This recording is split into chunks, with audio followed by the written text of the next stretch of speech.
Olá, pessoal, tudo bom? Sejam bem-vindos à nossa terceira aula sobre recrutamento e seleção do módulo 1. Então, já falamos sobre pirâmide de RH, sobre organograma, plano orçamentário, falamos também sobre descrição de cargo, perfil, alinhamento com liderança, layout de vaga, divulgação de vaga, seleção de currículos e vamos falar agora sobre a dita entrevista, como fazer entrevista. Bom, como fazer entrevista? A gente sabe que é uma das etapas mais importantes conhecer o candidato e fazer a avaliação do candidato. Eu sempre indico para quem está iniciando ter um roteiro de entrevista. Então, ele é um guia para os recrutadores que devem buscar e validar as informações do candidato. Então, bom, não sei fazer entrevista, por onde é que eu começo? O roteiro de entrevista ele é indispensável para isso, porque lá vai estar escrito exatamente quais as informações que eu tenho que ter do candidato. A gente fez um roteiro de entrevista, o material está aqui para baixar e é um checklist do que vocês têm que perguntar. Ele tá editável, vocês podem editar, porque tem uma parte de entrevista por competência. Quais são as competências que geralmente a gente busca no candidato? Mas vocês podem estar editando e colocando as competências conforme a estratégia da empresa. É importante que, quando for definir as competências, sempre colocar a definição do que avaliar. O que aquela competência quer dizer? O que avaliar daquela competência? Para quem está entrevistando e para quem está seguindo esse checklist, faz toda a diferença. Eu vou explicar para vocês como é que funciona esse roteiro de entrevista. Vamos falar um pouquinho de roteiro de entrevista? Então, para quem está iniciando ou para quem já tem experiência, mas quer seguir todo o passo a passo e não esquecer de nenhuma informação, vamos para o roteiro de entrevista. O que é importante saber? Todos os dados pessoais do candidato. Nome, idade, bairro em que mora, meio de transporte que irá utilizar da casa para o trabalho, naturalidade, se não for da cidade que você está entrevistando, da onde que é, quanto tempo está na cidade, motivo da mudança, estado civil, profissão do cônjuge, filhos, idade dos filhos, com quem que fica. Pessoal, importante destacar, os filhos, essa pergunta com quem que fica quando os responsáveis estão trabalhando, tem que ser feito para todo mundo, independente se é mulher ou homem, tá? Essa é uma pergunta que se faz para todo mundo. Se fuma, se possui CNH, categoria, então todos os dados pessoais. Depois a gente vai para identificação de escolaridade. Qual a escolaridade, se está em andamento, quando se forma, se estiver em andamento, qual período e frequência que estuda, se tiver trancado, quando pretende voltar. Depois nós vamos para os dados pessoais. Geralmente se solicita a carteira de trabalho para verificar se os dados que estão no currículo realmente são verídicos e a gente vai sempre conversar com as 3 últimas empresas, sempre começando da última, da mais recente. Então, o ramo que a empresa atuava, o cargo que exercia, tempo de permanência na empresa, as atividades desenvolvidas. Então, aqui é muito importante. Invistam tempo nessa pergunta. Quais atividades você exercia? Pede para a pessoa descrever a rotina. É a partir daqui que você vai entender se realmente as atividades que a pessoa fazia em outra empresa vale para as atividades que você quer que o candidato tenha, a experiência que o candidato deve ter para ver se é a mesma da empresa anterior ou não. Porque muitas vezes alguns cargos são similares, mas as atividades são diferentes. Então, invistam nisso. Motivo da saída, último salário e as mesmas perguntas para as 2 últimas empresas a seguir. Aqui a gente pode investir em entrevista por competência. Eu deixei algumas competências que eu acho relevante para qualquer cargo em qualquer empresa, mas vocês podem estar alterando. Então, notem, aqui eu coloquei apresentação pessoal, comunicação, comprometimento, pontualidade e senso lógico. E observem, sempre que fizerem entrevista por competência, descrevam o que avaliar. O que é importante para quem está entrevistando, o que avaliar na hora da entrevista. Depois disso, eu vou para as informações finais, a parte mais burocrática do candidato. Pretensão salarial, se ele tem disponibilidade para trabalhar de segunda a sexta ou segunda a sábado, e se ele tem disponibilidade para trabalhar no horário estipulado. Feito isso, agora é a minha vez de passar informação para o candidato. Eu vou falar um pouquinho da empresa, do histórico da empresa, sobre o organograma empresarial. Eu vou apresentar a unidade, a empresa que ele irá atuar. Então, como que ela funciona, com quem que ela trabalha, quem são os clientes. Eu vou apresentar detalhadamente qual a função que ele vai desempenhar, o que a empresa espera dos colaboradores, dias e horários de trabalho, benefícios que a empresa tem, e aí sim eu vou falar sobre o salário. Aqui eu vou avaliar se eu realmente falo ou não. É uma política interna da empresa. Tem empresas que abrem para o salário para o candidato e tem empresas que não. Mas eu indico sempre abrir salário, porque eu acho que como a pessoa está disponível para lá, essa é uma parte muito importante. E no final, abrir para dúvidas. Abram para dúvidas para o candidato conseguir tirar alguma dúvida que ele tem, algum questionamento que não ficou claro. Então, sempre abram esse espaço, tá bom? Seguindo esse roteiro, com certeza você vai ter todas as informações que precisa. Bom, depois que eu fizer a entrevista, o que eu vou fazer? Eu vou fazer um parecer para a liderança. Eu vou falar o porquê que aquele candidato está apto ou não está apto. O que acontece? Geralmente a gente faz a entrevista e depois a entrevista é a liderança que faz. A segunda etapa do processo é a entrevista com a liderança. E é importante que eu faça esse parecer para mostrar a minha visão sobre aquele candidato. Quais as qualificações, quais as competências que aquele candidato tem. Tem um modelo também de parecer de liderança aqui para baixar, para vocês já utilizarem e implantarem na empresa.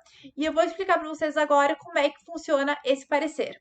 Vamos falar então parecer da entrevista. É com esse documento que você vai informar para a liderança qual o seu parecer das pessoas que você entrevistou. Então você vai selecionar de 3 a 4 candidatos e informar qual a sua opinião através de dados e fatos sobre aquele candidato. O que é importante ter? Qual é o cargo, setor, unidade e salário daquela vaga? Nome do candidato, data da entrevista, testes que você aplicou e o parecer sobre o candidato. Qual foi a sua percepção através do alinhamento de perfil que vocês fizeram, quais habilidades, competências que destacaram esse candidato e por que ele deve passar para a próxima fase e ser um possível colaborador da empresa. No fim, vocês vão dar o parecer final, se ele foi aprovado, reprovado ou aprovado com restrição. Daqui a pouco, o candidato ele tem várias habilidades e ele precisa ser desenvolvido, por exemplo, em comunicação. Ele vai ser aprovado com restrição e vocês vão ter o tempo aí da experiência para estar desenvolvendo essa comunicação dele. Então, é importante que seja destacado qual competência ou qual habilidade tem que ser desenvolvida. Aqui você vai botar a assinatura ou nome do responsável do recrutador e a data. Então, é esse parecer que vocês vão mandar para a liderança com a percepção de vocês, através de todos os dados e fatos e alinhamento de perfil que a gente fez anteriormente com a liderança. E é a partir desse conceito, dessa percepção, que a liderança vai entrevistar os candidatos que o RH vai passar para a segunda fase. Bom, fiz a entrevista com o candidato, encaminhei o parecer para a liderança daquele candidato. É indispensável que a liderança faça parte desse processo, porque afinal, com quem que o candidato vai trabalhar? Com a liderança imediata. Então, eu fiz entrevista com 10 pessoas, por exemplo. Eu não vou encaminhar as 10 pessoas para a liderança. Eu vou encaminhar de 3 a 4 candidatos com o parecer. E é a vez da liderança entrevistar. Então, a liderança vai entrevistar, vai ver quais são as competências que ela acha necessária, se ela gostou ou não do candidato. E depois dessas entrevistas, vocês vão entrar em um consenso, vocês vão conversar para ver qual é o melhor candidato. Às vezes, o RH tem uma ordem de preferência, 1, 2 e 3, e essa ordem da liderança pode ser outra. Então, é nessa hora que vocês vão pegar o perfil, vocês vão fazer esse alinhamento, essa conversa e vão decidir a melhor pessoa para aquele cargo.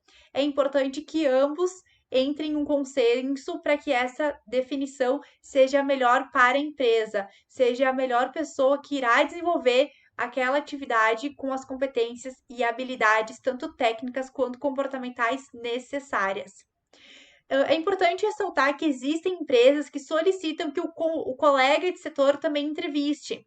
Essa prática não é muito comum, mas tem empresas que têm como política interna o RH entrevistar, a liderança entrevistar e o colega de trabalho também. Mas aí fica a critério da empresa. Então, qual que é o fluxo disso?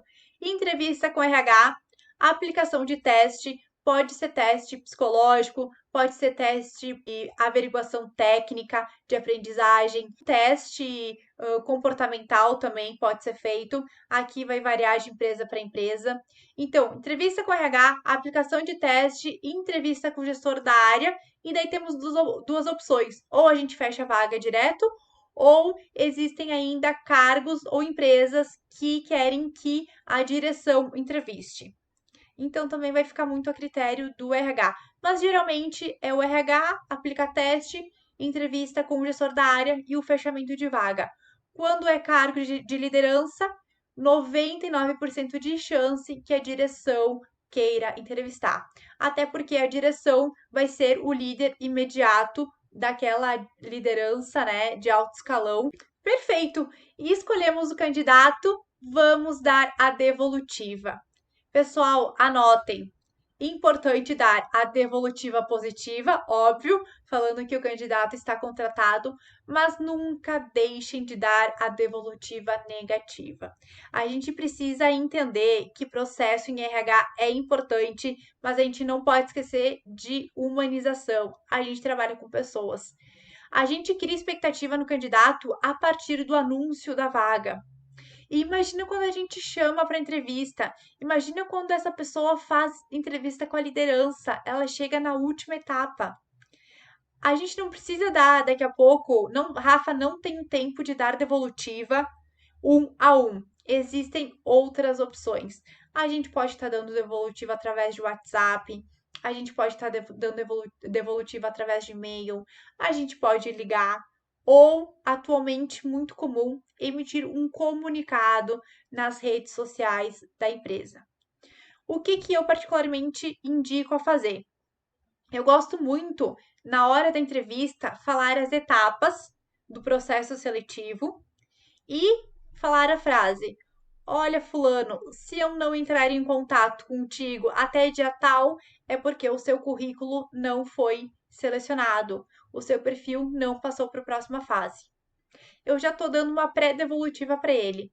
E também pode falar: olha, quando a gente contrata, quando a gente fecha a vaga, a gente também emite um comunicado nas nossas redes sociais. Então, se você ainda ficar com dúvidas, você pode estar acessando as nossas redes sociais e a gente fica à disposição para qualquer esclarecimento. Então, abram isso, falem como funciona o processo seletivo, faz diferença. Não tenham vergonha de falar, não é proibido falar. Conversem. Primeiro, entrevista comigo, depois a gente tem a aplicação de teste, uma segunda etapa é entrevista com a liderança. Então, é assim que funciona o nosso processo seletivo. Caso tenha dúvidas, a gente está à disposição. Então, nunca esqueçam, a gente precisa ter esse olhar humano com os candidatos também. Vamos falar sobre controle de indicadores. A gente precisa ter algumas informações para realizar o processo de recrutamento e seleção. O que é importante observar nisso? Média de dias que leva para realizar as contratações, número de vagas fechadas, número de vagas abertas e a efetividade disso tudo. Quantos colaboradores passaram da experiência? Para isso, a gente está disponibilizando a planilha de controle de vagas, que a gente vai conseguir controlar todos esses índices. E eu vou explicar para vocês agora como é que funciona a planilha de controle de vagas. Pessoal, então vamos descobrir a nossa planilha de controle de vagas. Essa é uma parte muito importante, pois é uma parte super estratégica e de controle. Então, a partir dessa planilha, a gente vai conseguir fazer a mensuração de vários índices e também ter controle de todas as vagas que foram abertas e fechadas.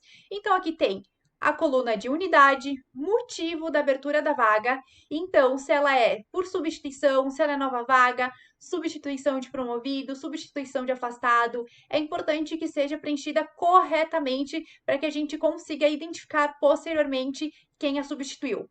Data de abertura, então a data de abertura é a partir da solicitação que a liderança fez, qual o setor, o cargo, quem ocupou a vaga anteriormente, o nome do colaborador. E aqui, data de fechamento.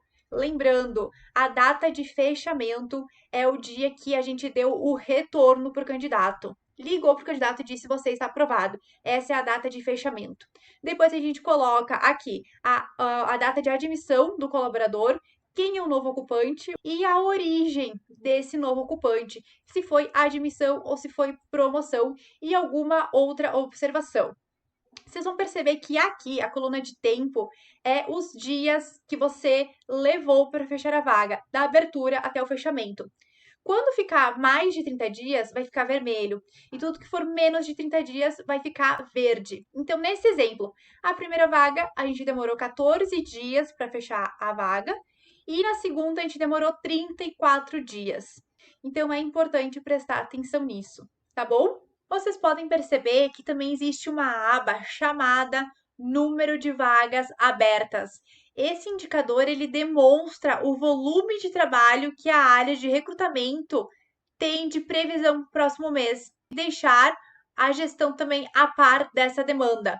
Então, eu vou explicar para vocês agora como é que funciona essa parte. Continuando na planilha de controle de vagas, na aba ao lado, nós vamos identificar a quantidade de vagas que temos aberta. Como é que eu vou fazer isso? Mensalmente, depois que fechar o mês, até o 5º dia útil, eu vou conseguir ter essa informação. Eu vou ali na minha primeira aba das vagas e eu vou identificar quantas vagas abertas teve no mês de janeiro. Aqui nesse caso, exemplo 2. Eu vou vir aqui na janeiro e vou colocar o número 2. Vocês vão colocando esse número por mês e o gráfico aqui vai alterando. Então, eu vou entender quantas vagas por mês eu tenho aberta. Todo mês eu vou preenchendo e eu vou vendo. No mês eu tive 5, no outro mês eu tive 2, no outro mês eu tive 6. Qual a quantidade de vagas que eu tenho aberta mês a mês? Na planilha de controle de vagas, também temos o indicador de número de vagas fechadas por mês. Vai demonstrar a quantidade de vagas fechadas no mês e apresentar a efetividade do recrutamento. Então, vocês vão apresentar através de gráficos e números como é que está o número de fechamento de vagas e eu vou mostrar agora como funciona. Continuando na planilha de controle de vagas, na abinha do lado, vocês vão ver a quantidade de vagas fechadas. Onde eu vejo? Lá na primeira aba de vagas também. Aqui, eu vou filtrar na data de fechamento. Quantas vagas eu fechei por mês? Então, eu vou filtrar e vou ver que em janeiro eu fechei uma vaga, em fevereiro eu fechei 3. Isso todo mês vai ser preenchido. Vocês vão estar preenchendo, o gráfico ele também vai ser preenchido e vocês vão identificar a média. Fechado? Na terceira aba da nossa planilha, vocês podem observar que existe a média de dias de contratação. Isso vai demonstrar a quantidade de dias que você leva em média para fechar as vagas mensais. Quanto dura o fluxo desse processo? Desde que você abriu até o dia que você fechou a vaga como candidato. Observem, não é o dia que ele começou na empresa, é o dia que você deu retorno positivo para esse candidato. E eu vou te explicar direitinho como é que funciona essa planilha. Continuando na planilha de controle de vagas, próxima abinha, médias de dias de contratação. Onde é que eu vou verificar? Lá na primeira aba também, em vagas. Aqui eu vou fazer a média de dias do mês. Então, bom, quantas vagas eu fechei em janeiro? Uma só. Qual é a média de dias? 14. Agora, fevereiro, eu fechei 3 vagas. qual que foi a média de dias? 22 dias. Então, é a partir disso que eu vou fazer essa atualização. Quantos dias, em média, eu levo para fechar essa vaga por mês? E, por fim, não menos importante, pelo contrário, super importante, a efetividade na contratação. Quantas pessoas você contratou no mês e quantas delas passaram do contrato de experiência? Ou seja, quem passou dos 90 dias do contrato de experiência. E eu vou mostrar para vocês agora como é que funciona essa aba do nosso controle de vagas. Continuando na planilha de controle de vagas, efetividade na contratação. Isso eu tenho que ter muito cuidado, porque eu preciso prestar atenção quando as nossas contratações passam do contrato de experiência, que é de 90 dias. Então, bom, lá em janeiro eu contratei 5 pessoas. Dessas 5 pessoas, quantas passaram do período de experiência? Por exemplo, 4. Então, a minha efetividade é de 80%. Tudo isso, pessoal, esse resultado é preenchido automático e o gráfico também. Então, aqui, ó, fevereiro, contratei 7 pessoas, 90 dias depois, 7 passaram na experiência. Agora, por exemplo, em março, eu contratei 4 pessoas, certo? Depois de 90 dias, eu vou ver que 2 passaram da experiência. Então, a minha efetividade esse mês vai ser de 50%. Vocês viram que aqui já é automático e também o gráfico, ele já vai ser automático. Fechado? Então, importantíssimo. Esses dados funcionam para um RH estratégico. A partir disso, vocês vão conseguir gerar ações assertivas e cada vez mais melhorar o processo de recrutamento e seleção adequado para a empresa de vocês. Vocês viram, pessoal, quantos indicadores a gente consegue ter controle, a gente consegue fazer a gestão de uma forma estratégica e também mostrar para a gestão como estão os nossos índices, como é que está o nosso dia a dia e como os nossos processos são estruturados. Hoje eu finalizo por aqui a nossa terceira aula. Obrigada. Qualquer dúvida, deixa nos comentários. Beijo e até a próxima aula.